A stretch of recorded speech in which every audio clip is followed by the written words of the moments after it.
Champions ট্রফিতে champion হওয়ার লক্ষ্য বাংলাদেশ দলের, এমনটাই জানিয়েছেন বাংলাদেশ জাতীয় ক্রিকেট দলের অধিনায়ক নাজমুল হোসেন শান্ত। সকালে মিরপুর শেরেবাংলা স্টেডিয়ামে সংবাদ সম্মেলনে একথা জানান তিনি। সহকর্মী হৃদয় খানকে সঙ্গে নিয়ে সায়ন সাব্বিরের রিপোর্ট।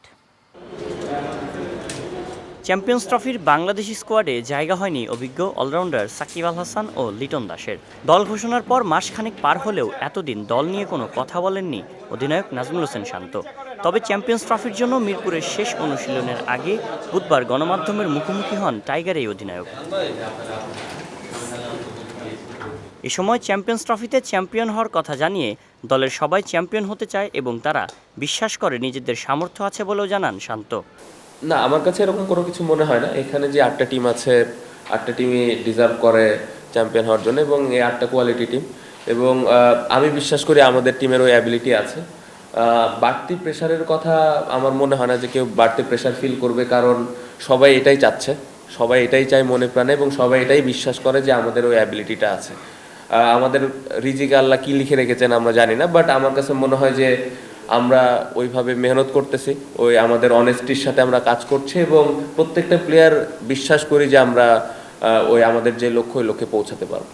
সর্বশেষ চ্যাম্পিয়ন্স ট্রফিতে সেমিফাইনাল খেলেছিল বাংলাদেশ, যা টুর্নামেন্টটির ইতিহাসে টিম টাইগার্সের সর্বোচ্চ সাফল্য। এ বিষয়ে শান্ত বলেছেন, লাস্ট যে চ্যাম্পিয়ন্স ট্রফিটা খেলেছিলাম ভালো একটা স্মৃতি ছিল। সেমিফাইনাল খেলেছিলাম, অবশ্যই এটা একটা বাড়তি অনুপ্রেরণা দেবে আমাদের। লাস্ট যে চ্যাম্পিয়ন্স ট্রফিটা আমরা খেলেছিলাম ভালো একটা মেমোরিজ ছিল। সেমিফাইনাল খেলেছিলাম, অবশ্যই এটা বাড়তি একটা অনুপ্রেরণা দিবে আমাদের। পাশাপাশি দেশের মানুষের এক্সপেকটেশন, পাশাপাশি ফ্যামিলির এক্সপেকটেশন, প্লেয়ারদের এক্সপেকটেশন তো আছেই। সো ওভারঅল আমরা যেভাবে প্রিপারেশন নিতে পেরেছি সোফার আলহামদুলিল্লাহ, বিশ্বাস করছি যে ভালো অবস্থানে যাওয়া সম্ভব। টুর্নামেন্টে ভারত ছাড়াও গ্রুপ পর্বে বাংলাদেশের অপর দুই প্রতিপক্ষ স্বাগতিক পাকিস্তান ও নিউজিল্যান্ড। ফলে 3টা ম্যাচই বড় দলের বিপক্ষে, যেখানে জয়ের সমীকরণটাও বেশ কঠিন। তা সত্ত্বেও অবশ্য বাংলাদেশ অধিনায়ক শান্ত চ্যাম্পিয়ন হওয়ার লক্ষ্যের কথাই জানিয়েছেন। সায়ন সাব্বির, বিজয় টিভি, ঢাকা।